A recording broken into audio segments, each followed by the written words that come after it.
Sudah kita rekam. Salawat dan salam kita aturkan kepada Nabi kita Muhammad Sallallahu Alaihi Wasallam yang beliau ya, berjuang pada seluruh umur hidup beliau ya, untuk memperjuangkan, untuk menjelaskan agama ini dengan sejelas-jelasnya sehingga tidak ada keraguan sedikit pun bagi kita untuk mengikutinya. Baik, Bapak umat sekalian,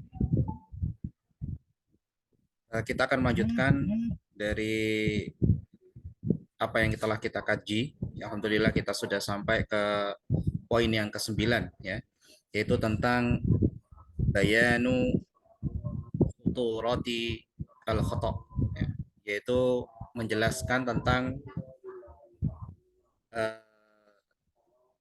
bagaimana cara kita untuk memperbaiki kesalahan ya dengan cara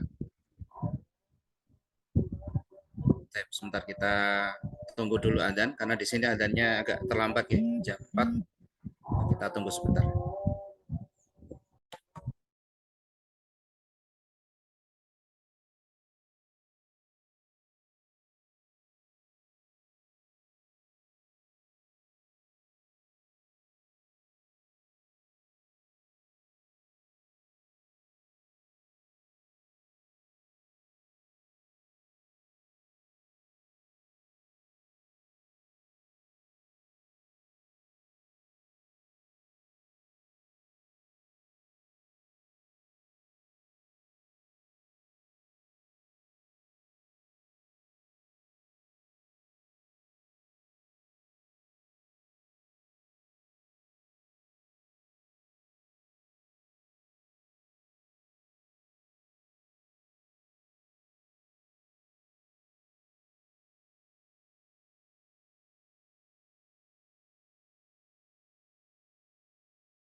Tapi kita lanjutkan.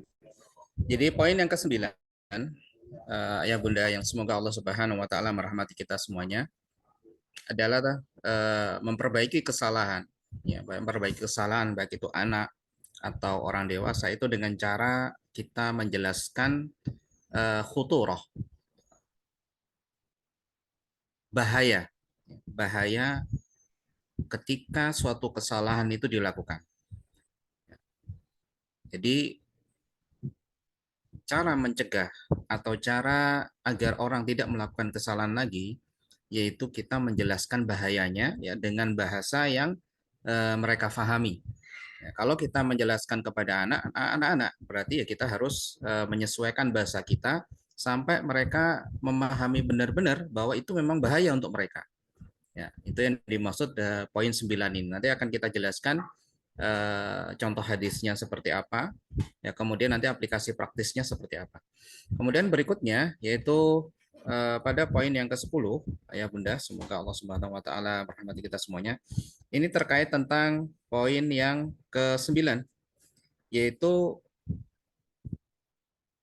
memperbaiki kesalahan yaitu dengan cara menjelaskan mudarat ya baik.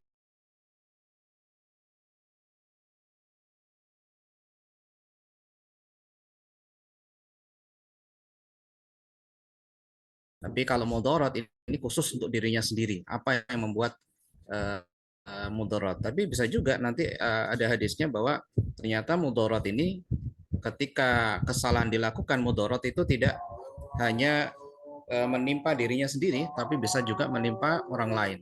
Nah, tugas kita untuk memperbaiki kesalahan yaitu harus menjelaskan dengan bahasa yang orang itu memahami sehingga mereka tidak melakukan kesalahan itu ya karena mudarat dan bahayanya.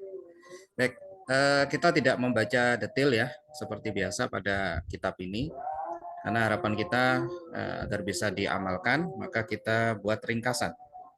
Ya, sebentar, kita tampilkan dulu di slide-nya.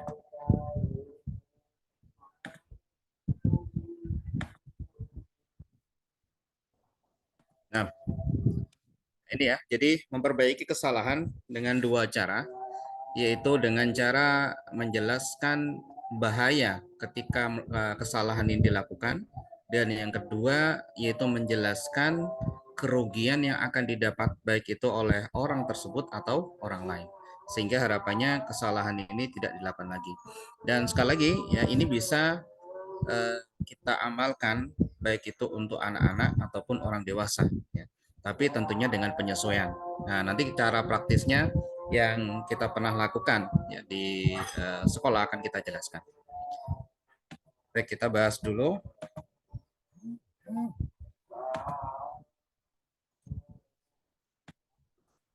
Ya, kita merujuk dulu sebentar ya supaya tidak lupa apa yang sudah kita lewati. Yang pertama, kitab ini judulnya adalah Al-Asalibu An-Nabawiyah fit ta'amuli ma'a akhta'in nas. Yang artinya ya ini adalah metode nabawiyah ketika bermuamalah atau berinteraksi dengan orang yang melakukan kesalahan. Ya, bagaimana cara Nabi kita berinteraksi dengan orang-orang yang melakukan kesalahan, ini akan kita bahas. Dan buku ini dibagi menjadi 3 poin besar. Ya, pertama mukodimah, ya mukodimah sudah kita lewati. Kemudian yang kedua tanbihatun wa faruqat yang bagi mura'ataha inda mu'alajatil akhta, yaitu poin-poin penting yang harus diperhatikan ketika kita ingin memperbaiki kesalahan. Nah, sekarang yang kita bahas itu Al-Asalaibun Nabawiyah, yaitu inti dari kitab ini, ya, yaitu metode Nabawiyah untuk berinteraksi atau bermuamalah dengan orang-orang yang melakukan kesalahan. Kita sudah melewati beberapa poin pembahasan yang kita rinci di sini.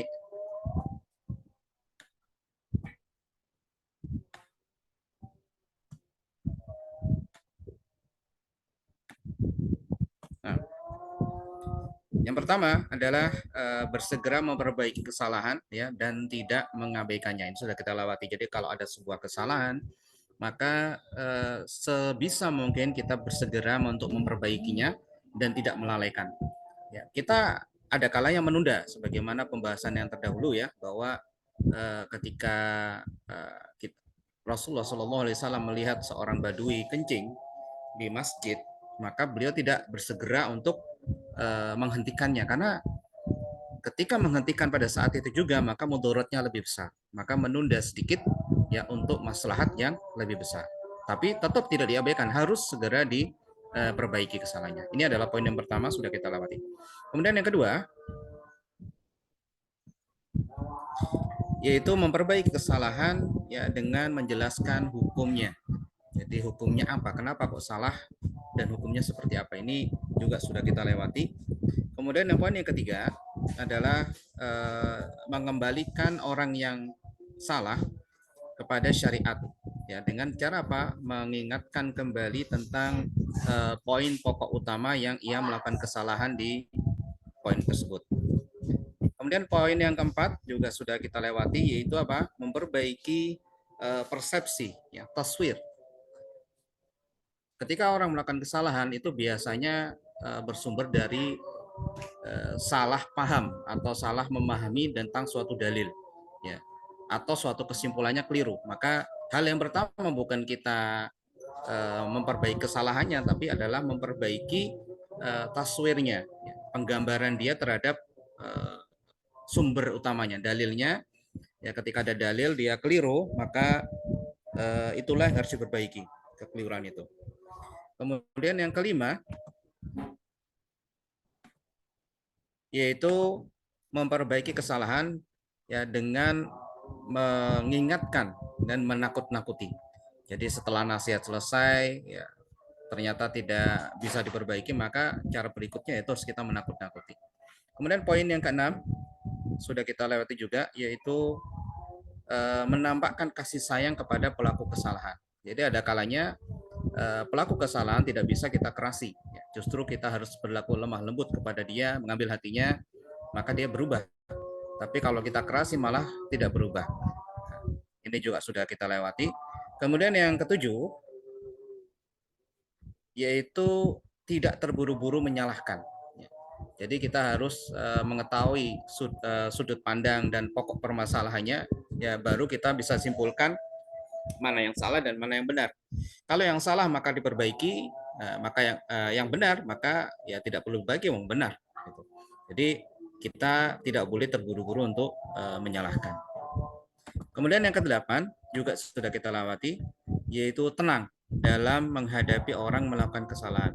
Nah ini penting sekali bagi para pelaku di lapangan, ya, misalkan guru, ketika ada suatu kesalahan baik itu anak ataupun murid, maka tidak terburu-buru untuk panik. Ya, ketika kepanikan itu muncul, maka keputusan yang dimunculkan pastilah keliru. Karena itu kita harus duduk tenang dalam menghadapi kesalahan. Kemudian yang poin yang ke-9 yang kita bahas sekarang yaitu bayanu khuturati al-khata, yaitu memperbaiki kesalahan dengan cara apa? Menjelaskan bahaya dari kesalahan itu jika dilakukan. Ya. Nanti insya Allah kalau ada waktu kita akan jelaskan juga pada poin 10 yang lebih panjang, yaitu bayanu, yaitu menjelaskan mudarrah al-khata, yaitu madaratnya, kerugian ketika kesalahan itu dilakukan. Ya, dua poin ini insya Allah akan kita bahas pada kesempatan ini. Baik, kita ke yang ke-9 ya, bahaya kita memperbaiki sebuah kesalahan dengan cara menjelaskan bahaya apabila kesalahan itu dilakukan. Syekh di sini menuliskan contoh hadisnya yang ada di tafsir At-Tabari, ya, tafsir At-Tabari, yaitu ketika menjelaskan terkait tentang surat At-Taubah, insya Allah ayat 65. Ya, nanti kita lihat lagi apakah benar. At-Taubah ayat 65 itu tentang bagaimana di saat itu ada orang munafik yang membuat candaan, ya, membuat syariat Islam ini sebagai bahan guyonan. Ya. Dan ini dilaporkan kepada Nabi Shallallahu Alaihi Wasallam, ya, dan dijelaskan ya, kesalahan dan bahayanya oleh Rasulullah Shallallahu Alaihi Wasallam. Baik, kita baca hadisnya dulu. Kita perbesar dulu.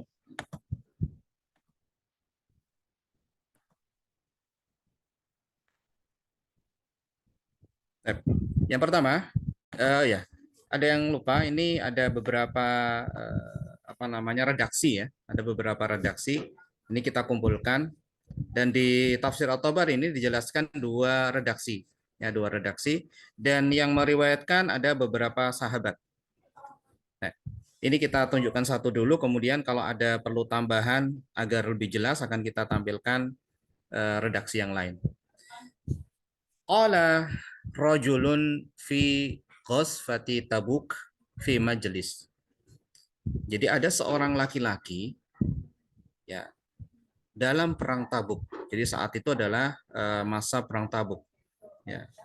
Mereka bermajelis, ya, berkumpul. Nah, ada seorang laki-laki ini itu berbicara. Nah, disebutkan bahwa di sini laki-laki ini adalah, ya, tidak diketahui namanya, yang jelas ada riwayat lain yang menunjukkan bahwa ini adalah seorang munafik. Jadi orang yang memang ikut perang Tabuk, tapi di dalam hatinya itu muncul kemunafikan. Nah, nanti ada di sini jelaskan juga sahabat yang mengatakan, yang membantah gitu ya, yang membantah seseorang yang berbicara, laki-laki yang berbicara ini tadi. Ya, dalam hadis ini tidak dijelaskan, tapi dalam redaksi yang lain dijelaskan bahwa ini adalah Auf bin Malik. Ya, intinya bahwa pada saat itu dalam suatu majelis ada orang yang sedang berbicara. Apa pembicaraannya? Ya, apa pembicaraannya? Ini nanti akan kita bahas. Yang ini yang saya tunjukkan di slide ya, bahwa anna rajulan minal munafiqin qala li Auf bin Malik fi ghazwati Tabuk. Nah, jadi kalau riwayat lain ini jelas ya bahwa orang laki-laki ini jelas munafik, ya munafik. Kemudian dia berkata kepada seorang sahabat yang bernama Auf bin Malik. Ya. Di sini dapat faedah teman-teman sekalian, ayah bunda yang semoga Allah Subhanahu Wa Taala merahmati kita semuanya, bahwa jelas dalam lafadz hadisnya ada kata-kata munafik. Jadi orang ini ada kata munafik. Kemudian jelas juga penyebutan Auf bin Malik sebagai orang yang melaporkan. Ya. Jadi kondisi saat itu adalah kondisi perang. Ketika ada seseorang yang berupaya menghasut, ya, berupaya yang ini bahaya.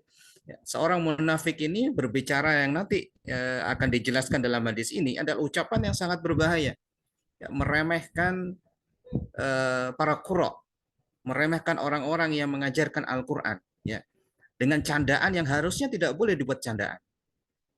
Ya. Jadi Auf bin Malik ini melaporkan kepada Nabi Shallallahu Alaihi Wasallam karena melihat kondisi yang memang harus dilaporkan. Jadi melaporkan suatu masalah, gitu ya, melaporkan suatu masalah untuk kemaslahatan yang lebih baik, maka itu tidak masalah, ya. Bukan menjelaskan aib, tapi ini sesuatu yang bahaya dan harus dijelaskan dan dicari solusi yang tepat sehingga tidak berlarut-larut. Ini faedah yang luar biasa, ya, bahwa Auf bin Malik melaporkan. Kalau seandainya Auf bin Malik pun tidak melaporkan, ayat sudah turun. Tapi efeknya kepada orang munafik dan orang lain tentunya berkurang. Ya, karena ini sudah ada kejadian, kemudian dilaporkan, ternyata ayat sudah turun terkait orang tersebut. Sehingga menjadi warning ya bagi semuanya, jangan sekali-kali membuat agama ini sebagai candaan. Ya, ini faedah yang luar biasa dari potongan yang pertama ini. Kemudian berikutnya, ma ra'aina mithla qura'ina haula'i ya arghabu butunan wala akdzaba alsinatan wala ajbana 'inda liqa. Nah, di sini ayah bunda yang semoga Allah Subhanahu wa taala merahmati kita semuanya, ini adalah bahan candaan laki-laki tadi. Bahan candaan laki-laki tadi. Nah, ada riwayat lain, ya, ada riwayat lain yang redaksinya sedikit berbeda. Tapi kita coba terjemahkan ini dulu ya. Ma ro'aina, ini katanya, kita itu nggak melihat. Misla seperti kuro'ina. Seperti itu, mereka itu, orang-orang yang ngajarin Quran itu loh. Bahasa kita gitu. Kita nggak melihat di antara kita itu seperti orang-orang yang ngajarin Quran itu. Haulai, mereka itu arghoba butunan, sangat bersemangat untuk ngisi perutnya. Nah, ini ejekan luar biasa kepada qurra.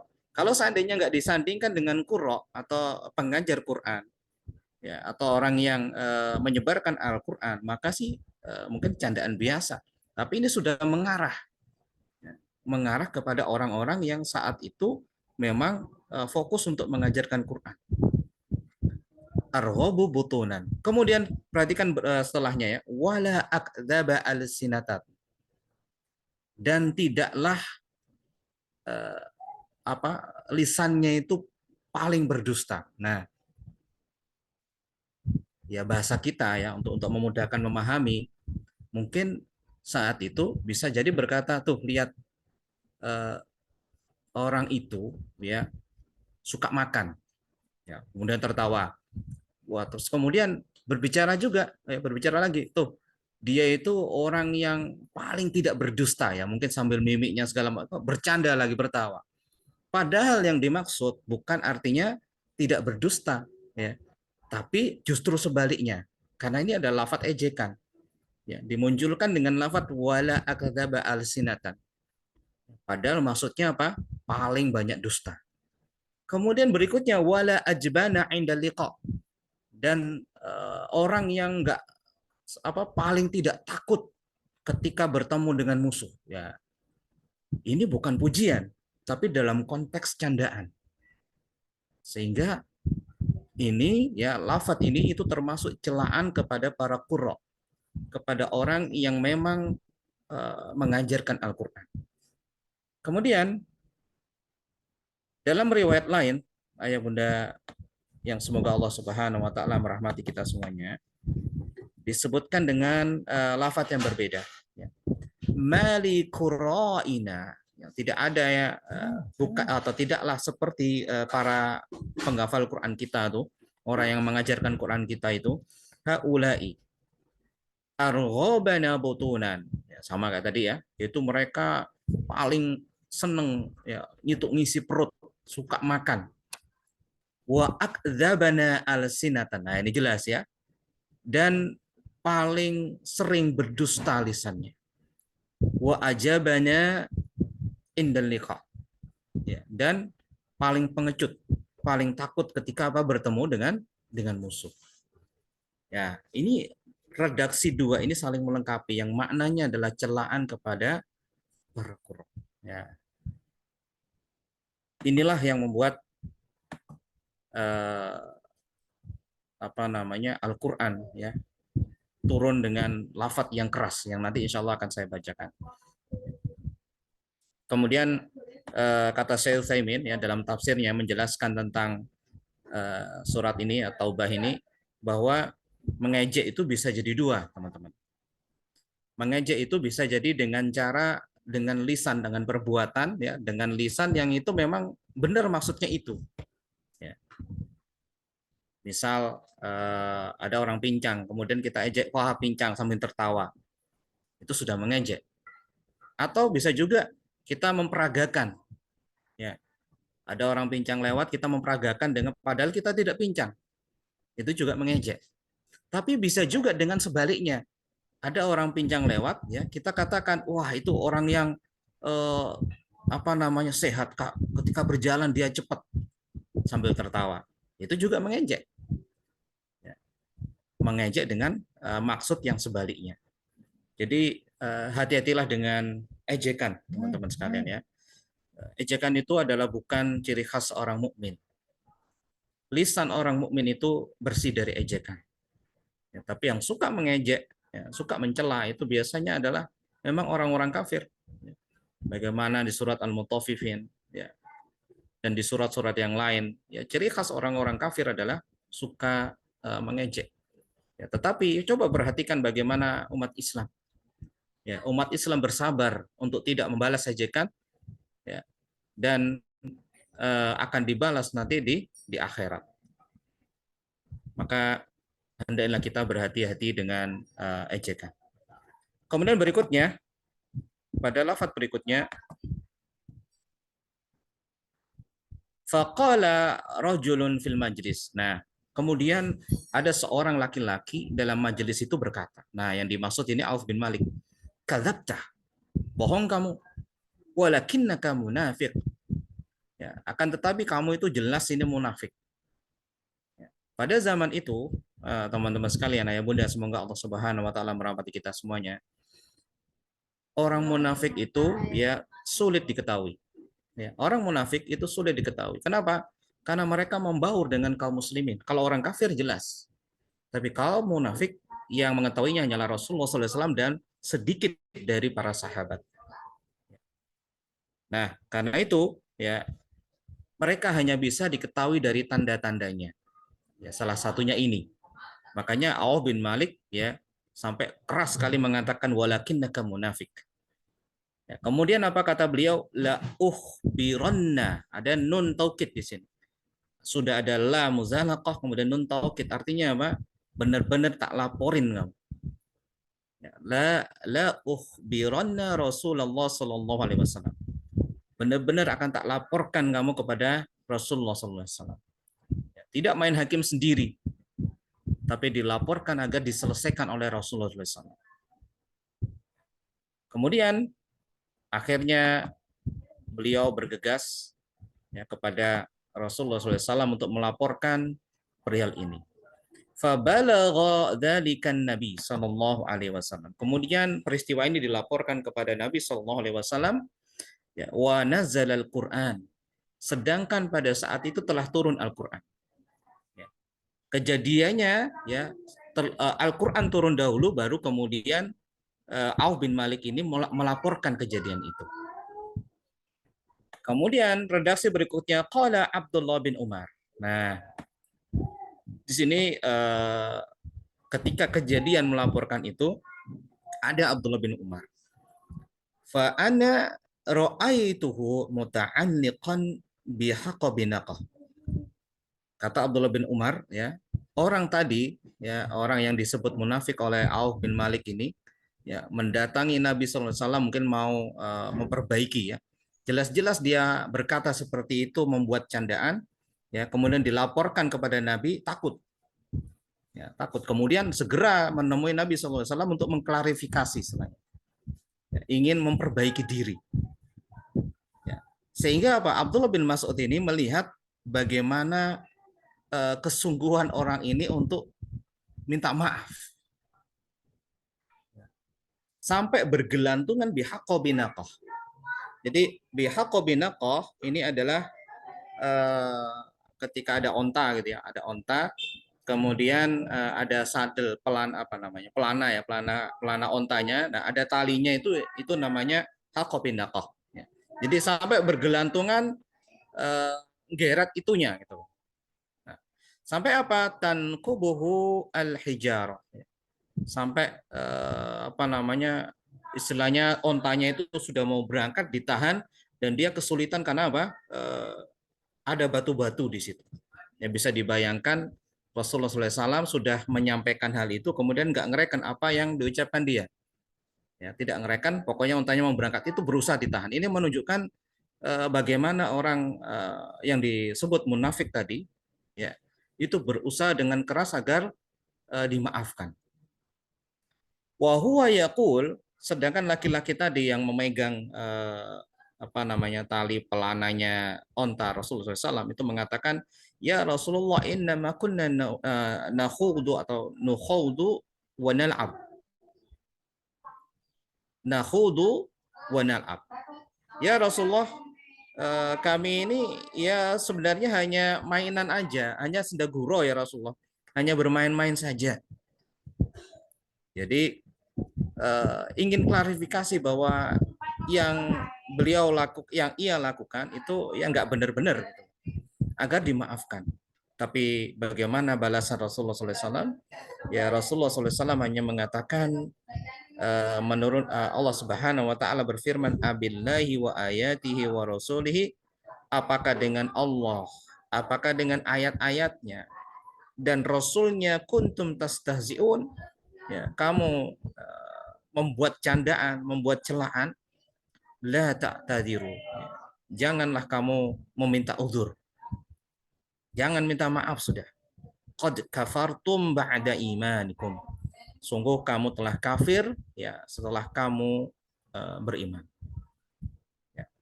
Jadi di sini ayah bunda semoga Allah Subhanahu Wa Taala merahmati kita semuanya ya. Ini adalah peringatan keras ya bagi siapapun yang membuat ajaran Islam ini olok-olok, jenggot, cingkrang, ya, kemudian semua sunnahnya dibuat candaan, maka ini bahaya. Ya, bahaya. Bahkan itu termasuk dari nawaqidul Islam, yaitu pembatal-pembatal keislaman. Jika ada orang yang menghina, mengolok-olok, membuat candaan, kemudian malakul maut mencabut nyawanya saat itu, ya itu bahaya sekali. Itu termasuk dari pembatal keislaman. Nah, di sini jelas kalau kita memahami dalam konteks memperbaiki kesalahan ya, memperbaiki kesalahan, maka memperbaiki kesalahannya adalah ketika ada orang melakukan kesalahan dan kesalahan itu fatal, ya, maka Rasulullah SAW menjelaskan kesalahannya, ya, letak bahaya kesalahan itu yaitu apa? Qad kafartum ba'da imanikum, ya. Langsung disebutkan dalil Al-Qur'annya. Ya, tidak panjang lebar ya, ketika beralasan segala macam tidak panjang lebar, cukup dijelaskan bahwa ini bahaya sekali. Ini bahaya bahaya sekali. Dan ada beberapa faedah yang bisa kita ambil dari hadis ini, yaitu pertama, ya terkadang kita itu tidak perlu melayani alasan. Bisa jadi orang yang melakukan kesalahan itu beralasan banyak, ya. Oh, maaf saya karena ini, maaf saya karena itu, maaf karena saya itu, bisa jadi. Ya, bisa jadi anak-anak pun juga demikian, ya. Satu kali kesalahan kita jelaskan sudah selesai, diulangi kembali, diulangi, dan alasannya beda-beda. Nah, ini sudah kelihatan bahwa oh, ternyata ini membuat alasan yang bermacam-macam hanya untuk apa? Eh, Tidak disalahkan. Maka ya kalau itu terjadi, maka tidak usah dilayani. Ya, tidak perlu dilayani, cukup tegakkan konsekuensi hukumnya, ya, maka selesai. Tinggal dia mau berbenah. Ada faedah yang unik ketika menghukum, ya. Jadi menghukum itu, ayah bunda sekalian, semoga Allah Subhanahu wa taala merahmati kita semuanya, akan dilakukan ketika memang dibutuhkan. Ya. Ketika tahapan yang lain selain menghukum itu bisa dilakukan, maka kita lakukan. Tapi kalau misalkan hukuman harus ditegakkan, maka yang harus kita tegakkan. Terutama bagi yang sudah kita tetapkan, kita buat kesepakatan. Misal kita sudah sepakat dengan anak kita, ya. Kalau kamu mengulangi kesalahan, ya, misalkan tidak menyapu, misalkan, ya. Pagi tidak menyapu, kadang sudah tanggung jawabmu, maka ada hukuman ini. Ya bi sepakat, ya mi sepakat, kan ya. Kalau memang sudah sepakat dan ternyata anak kita melanggar, maka konsekuensi harus dilakukan. Ya, tidak peduli ada udzur apa, ya. Kalau udzur itu syar'i, artinya udzur yang memang sangat sangat sangat mendesak, maka oke. Okay. Tapi kalau udzurnya kita lihat itu tidak seharusnya ada udzur itu, maka ya cukup kita katakan kamu sudah melanggar kesepakatan, silakan jalankan hukuman. Ya, mungkin dia akan enggak apa ngomong ya untuk merajuk ya, untuk supaya hukuman tidak dilakukan. Kita ulangi lagi, ya. Tidak perlu marah-marah. Ya, sebagaimana Rasulullah SAW ini, ya, Rasulullah tidak marah-marah kepada orang yang menarik tali pelana unta beliau ya untuk dimaafkan, tidak. Cukup diulang-ulang ya peringatan ini. Kita juga bisa menerapkan itu, lakukan konsekuensinya karena itu sudah kita sepakati. Oh enggak, jangan dulu. Enggak. Lakukan konsekuensinya, itu sudah kita sepakati. Kalau tidak dilakukan, maka akan ada tambahan. Sampai dia memahami, sampai anak kita memahami bahwa itu harus dilakukan, tidak ada jalan lain kecuali melakukan, ya maka selesai sudah. Nah, setelah masa hukuman selesai, ya baru kita mendekati, kita menjelaskan, ya kenapa kok kita melakukan hal itu dan apa manfaat untuk dia dan apa bahaya ya ketika dia tidak melakukan konsekuensi itu atau ketika dia terus melakukan kesalahan yang sama. Terus kemudian faedah berikutnya yaitu kesabaran kaum mukminin dari salah satu bentuk tipu daya kaum munafik. Jadi inilah orang-orang munafik. Ya, orang-orang munafik di zaman itu tidak ada henti-hentinya melakukan tipu daya. Ya, termasuk menghasut. Ya, termasuk menghasut. Dan ketika perang Tabuk, ya perang Tabuk terjadi, ya mereka juga ikut ya melebur dengan kaum muslimin. Tapi ya mereka berusaha menggerogoti eh, tentara kaum muslimin pada saat itu. Ya dengan cara apa? Ya seperti ini. Ya. membuat permusuhan-permusuhan, ya, saling mengejek segala macam, sehingga apa? Itu akan melemahkan kaum muslimin. Tapi coba perhatikan bagaimana Auf bin Malik ya menyelesaikan masalah ini dengan tidak main hakim sendiri. Ya, bisa jadi Auf bin Malik ini marah-marah menghukum ya, bawa apa namanya temannya memukuli orang tadi bisa. Tapi inilah kecerdasan para sahabat ya langsung dilaporkan kepada Rasulullah SAW dan Rasulullah SAW menyelesaikan dengan tepat sekali. Kemudian kehidupan orang munafik ini tidak tenang. Nah, ini ada di Aisarut Tafasir ya. Kenapa tidak tenang? Karena orang munafik itu sangat takut kalau seandainya makarnya itu dibongkar. Sangat takut karena pada saat itu ayah bunda yang semoga Allah Subhanahu wa taala merahmati kita semuanya, itu ayat masih turun. Sehingga tidak mungkin disembunyikan dan beberapa kali terjadi ya. Orang munafik itu terbongkar kedoknya. Apa yang tersimpan dalam hati mereka itu terbongkar dengan apa? Turunnya ayat. Sehingga mereka sangat takut sekali. Ya, sangat takut dan hidupnya tidak tenang. Ya, sebagaimana disebutkan tadi ya. Ketika dilaporkan kepada Rasulullah sangat ketakutan luar biasa. Ini berbeda tentunya di zaman kita ya. Orang-orang yang dalam hatinya ada penyakit, kemudian kita tidak tahu mana yang munafik sama yang tidak. Dan jelas sangat tidak apa namanya, tidak terlalu jelas pada zaman ini. Dan seakan-akan ghirah Islam, seakan-akan izzahnya Islam itu hilang. Yang berbeda pada zaman dahulu. Orang munafik sangat-sangat ketakutan izzahnya Islam itu muncul. Tapi yang jelas bisa kita simpulkan di sini adalah orang munafik yang selalu melakukan makar ini itu kehidupannya tidak tenang. Selalu dalam ketakutan, ketakutan, ketakutan akan terbongkar, akan dibongkar dan seterusnya.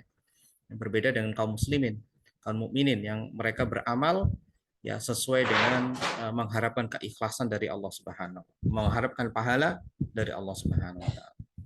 Kemudian faedah berikutnya adalah ketika kita mengejek ya, maka ini tingkatan dosanya berbeda-beda. Kalau kita mengejek menggunakan syariat Allah, ya, nama Allah, kemudian nama Rasulnya, ayat-ayatnya, yang jelas ini bisa menjadi kafir. Makanya anak-anak kita didik ya, bercanda silahkan, tapi jangan pernah membuat candaan tentang syariat Islam. Ya, minimal itu. Kalau mereka terbiasa bercanda dengan sesuatu yang buruk, ya karena ini sudah jadi kebiasaan, maka butuh bertahap untuk membuat mereka paham. Apalagi sudah dari kecil sampai besar sudah terbiasa bercanda gitu, itu sangat berat untuk memperbaikinya. Nah, minimal ya kita harus mencegah dari hal yang penting dulu, yaitu apa? Jangan sampai anak-anak bercanda terkait syariat Islam, terkait Allah, terkait Rasulnya. Karena bagi orang-orang itu yang nggak biasa dengan aturan ini, itu sering membuat candaan. Bagaimana ya mungkin kita tahu sendiri masalah jenggot gitu ya. Padahal kalau tahu jenggot ini kan sunnah Rasul. Ketika mentertawakan jenggot, ya mentertawakan jenggot, membuat itu bahan candaan, celaan, maka bahaya, bahaya sekali. Kemudian celana cingkrang ya sering terjadi. Jilbab yang besar, ya. Ya, pernah kita dengar bahwa oh, ini jilbabnya gedean nggak sampai jatuh kan, nanti keselimpet misalnya, kemudian tertawa. Nah, kita yang orang terdekat, ya saudara, paling nggak kita bisa menjelaskan janganlah membuat bahan candaan syariat Islam karena itu bahaya sekali. Minimal itu. Nanti bertahap ya, memperbaikinya bertahap. Kemudian ada faedah juga yaitu ketika Nabi Shallallahu Alaihi Wasallam ya, menjelaskan bahaya dari apa yang dia lakukan, ya orang-orang munafik lakukan ini tadi, ya beliau tidak menoleh sama sekali, ya tidak membuat tidak memperhatikan sama sekali. Ya bisa kita terapkan dalam pendidikan kita. Kadang-kadang ini seringkali adalah kelemahan ibu ya, seringkali kelemahan ibu. Ketika kita sudah menentukan, misalkan nggak boleh beli, contohnya bakso lah. Hari ini nggak boleh beli bakso. Kenapa? Karena kamu sudah kebanyakan caos, sudah kebanyakan yang makanan nggak sehat. Nah, kemudian bakso lewat, tak tak tak bakso mulai sudah. Anak kita ya, mi bakso mi. Wah, dalam hati kita mungkin awal, loh kan tadi sudah bilang Umi nggak boleh untuk beli bakso. Nah, akhirnya terjadi mulai peperangan. Sang anak memasang aksi, yaitu apa?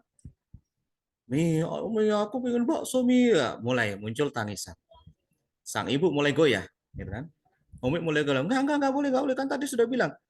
Akhirnya ditambah kekuatan nangisnya, ditambah, akhirnya gulung-gulung, ya. Wah, teriak, jangan diam, aku malu, malu. Mungkin uminya membentak karena malu, ya, sampai teriak-teriak. Nah, setelah itu selesai, apakah berhenti? Tidak, ya. Karena anak itu akan mengetahui bahwa dia harus mendapatkan apa yang dia inginkan, yaitu bakso. Mungkin akan ada orang sekitar mengatakan, ala saya bakso aja nggak apa-apa gitu kan. Tapi ya ketika kita turuti dalam kondisi kayak gini, maka fahamilah bahwa dalam otak anak itu sudah paham bahwa mereka kalau ingin minta sesuatu nggak boleh harus sampai gulung-gulung baru diizinkan. Nah, mereka akan melakukan itu terus. Gulung-gulung, gulung-gulung, gulung-gulung, dan itu nggak, kalau sudah jadi kebiasaan maka bahaya. Ya, ibu akan kesulitan ketika mencegah mereka. Tapi kalau seandainya kita tetap bertahan, ya, maka dalam otak mereka mengatakan, wah saya nggak berhasil ini gulung-gulung seperti ini. Maka pakai cara yang lain. Nah, kelemahan ibu-ibu ya kadang-kadang ketika gulung-gulung akhirnya mengatakan apa? Ya udah, kali ini aja ya, kali ini aja. Nah, sudah.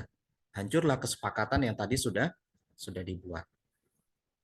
Begitu juga hukuman ya, sudah disepakati ada hukuman ya, kemudian ibu mungkin kasihan banget gitu kan. Udah, kali ini nggak apa-apa deh. Sudah. Kalau ini terjadi berkali-kali, maka dalam otak anak tidak akan muncul rasa apa namanya ini suatu aturan yang harus dilakukan dan ada konsekuensi. Jadi tanggung jawabnya itu nggak ada. Dan ini akan terlihat ketika masa-masa SMP, SD itu terlihat. Jadi anak-anak yang terbiasa dengan aturan, ada konsekuensi, dia punya tanggung jawab gitu loh. Saya melakukan A, ada konsekuensinya. Saya melakukan B, ada konsekuensinya. Dia bisa memilih karena sudah terbiasa. Tapi beda halnya kalau dengan tadi ya terlalu dimanja. Akhirnya apa? Dia nggak punya sikap, nggak bisa memutuskan. Dia ikut arus saja. Apa yang diingini hatinya maka diturutin. Tidak peduli dengan konsekuensi, tidak peduli dengan aturan, tidak peduli dengan merugikan orang lain. Nah, ini cara Nabi SAW yaitu apa? Tegakkan aturan, ya sampaikan itu salah, udah nggak usah direken alasannya apa. Kadang itu perlu kita lakukan. Nah, ini adalah contoh pertama, hadis pertama ya terkait kita bisa memperbaiki kesalahan yaitu dengan cara menjelaskan bahayanya. Nah, dalam konteks ini Rasulullah Shallallahu Alaihi Wasallam menjelaskan bahwa ini sudah melakukan sebuah kesalahan, yaitu kesalahannya apa? Membuat syariat Islam sebagai candaan. Ya, candanya gimana? Yaitu bercanda dengan qurra. Ya, qurra ini adalah orang yang ngajarin Quran. Ya, bukan personnya yang dibuat candaan, tapi apa? Ngajarkan Qurannya yang dibuat candaan. Ya, sehingga membuat orang lain mencela. Nah, ini bahaya sehingga apa? Rasulullah SAW cukup menyampaikan ayat Al-Qur'an yang terkait apa? Terkait hal itu. Yaitu apa? Qad kafartum ba'da imanikum. Nah, ini bahaya ya. Kafir setelah beriman. Baik. Kemudian yang berikutnya, yang ke-10 yaitu tentang kerugian. Ya. Jadi kita bisa memperbaiki kesalahan yaitu dengan cara menjelaskan kerugian ketika kita melakukan kesalahan itu. Ada beberapa hadis, tapi kita cukupkan ke dua hadis ini. Ya, sebentar ya. Sebentar, ini ada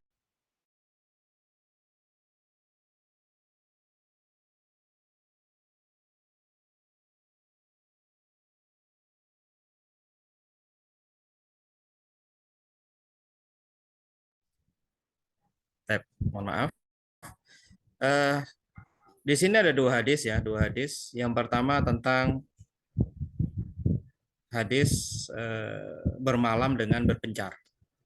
Ini diriwayatkan oleh diriwayatkan Abu Dawud ya, hadisnya hadis hasan di Riyadhus Shalihin. Intinya ya Bunda sekalian, semoga Allah Subhanahu wa taala merahmati kita semuanya, bahwa dulu ketika dalam safar ya, safar yang ini dikisahkan memang dalam peperangan ya, peperangan, kebiasaan para sahabat Nabi ketika bermalam itu berpencar, itu berpencar sesuai dengan suku masing-masing. Nah, kalau bahasa kita mungkin gaulnya kita sama inilah, gaulnya sama itu, gaulnya sama itu, udah ngumpul, pecah sendiri-sendiri. Kemudian bermalam. Ya. Nah, di sini ada peringatan Rasulullah SAW karena apa? Mengandung bahaya. Bahayanya apa? Ketika dalam kondisi berpencar, satu, setan itu akan mudah masuk, yaitu dengan membisikkan ketakutan-ketakutan yang seharusnya kita tidak perlu takut. Karena semakin berpencarnya kaum muslimin, ya, semakin berpecahnya dari persatuan, maka itu akan mudah diadu domba. Jadi ketika mereka berkumpul, ini menghilangkan bahaya masuknya setan untuk menakut-nakuti. Dan yang kedua bahayanya adalah orang-orang musuh ya. Karena ketika berpencar, musuh itu bisa masuk ya, dan bisa jadi akan membunuh di antara mereka ya, beberapa kelompok saja, dan yang lain kesulitan untuk menolong. Jadi ada bahaya besar di situ. Nah, Rasulullah SAW menjelaskan dengan lafadz hadis, inna sesungguhnya tafarruqukum fi hadhihi syi'abi wal audiyati. Ya, berpecahnya, berpisahnya kalian dalam lembah ini ya, dalam tempat-tempat sendiri-sendiri, innama dzalikum minasyaiton. Sesungguhnya itu adalah dari syaitan. Falam yanzilu ba'da dzalika manzilan, dan janganlah kalian setelah ini ya menginap bermalam dalam suatu tempat bermalam illa in dhamma ba'duhum ila ba'd. Ya, kecuali kalian saling menyatu. Sampai dikisahkan kalau seandainya ada baju, ada kain yang ditutupkan, maka semua menutupi orang-orang yang apa namanya berkumpul itu. Artinya bersatu, tidak terpecah sendiri-sendiri. Nah, ini adab dalam safar ya, diceritakan dalam Riyadhus Shalihin, adab dalam safar.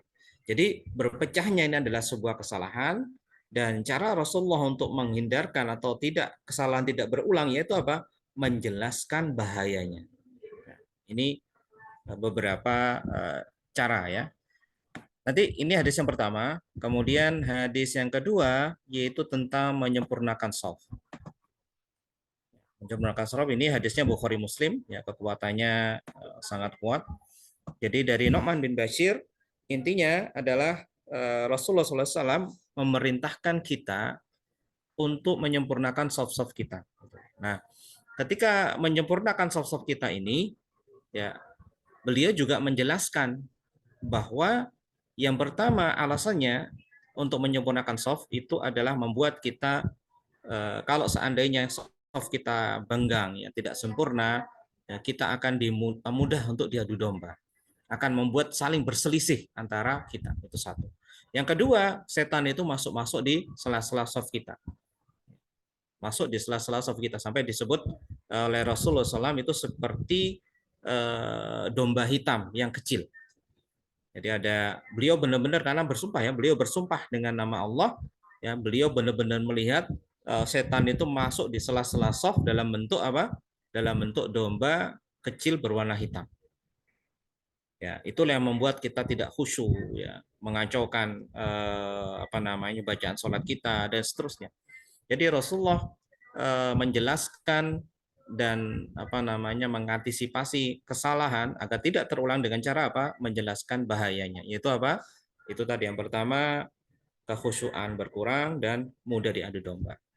Nah, inilah hal-hal yang bisa kita lakukan, ayah bunda yang semoga Allah Subhanahu wa taala merahmati kita semuanya, yaitu tentang memperbaiki kesalahan. Yang pertama yaitu dengan cara menjelaskan bahayanya. Kemudian yang kedua, menjelaskan kerugian kita ya ketika melakukan itu. Dan ini kita bisa terapkan secara praktis ya, secara singkat kita jelaskan bahwa ketika kita memerintah atau melarang anak kita atau orang lain ya, maka jelaskan kenapa kok diperintah. Kenapa kok dilarang. Jadi jangan sekedar jangan lakukan itu titik ya.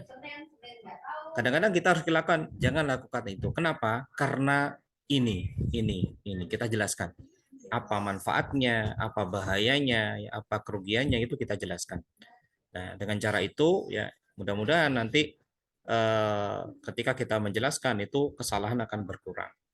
Kesalahan itu akan menjadi lebih baik lagi ya sehingga tidak muncul kesalahan yang serupa. Nah, itu insya Allah yang bisa kita sampaikan.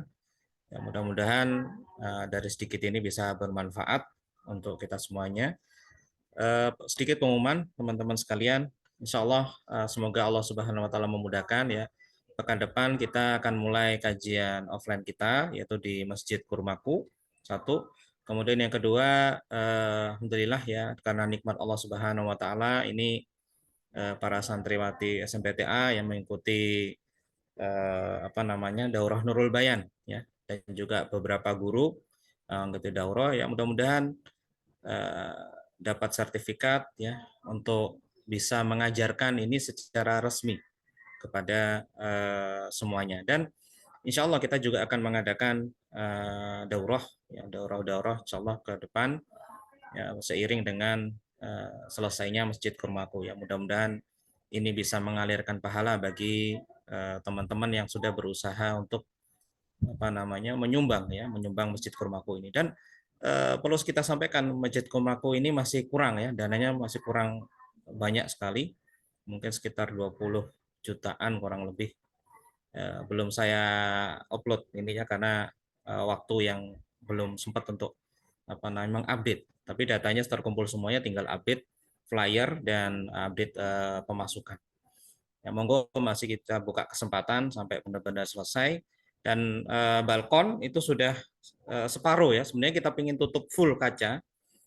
Kalau antum masuk ke dalam itu suasananya memang sudah seperti kita harapkan bagus ya. Kemudian di sekeliling itu kita ingin menutup juga dengan kaca. Jadi di atas itu memang area untuk bisa untuk kajian ya untuk nyantai di situ insya Allah lebih bagus demikian.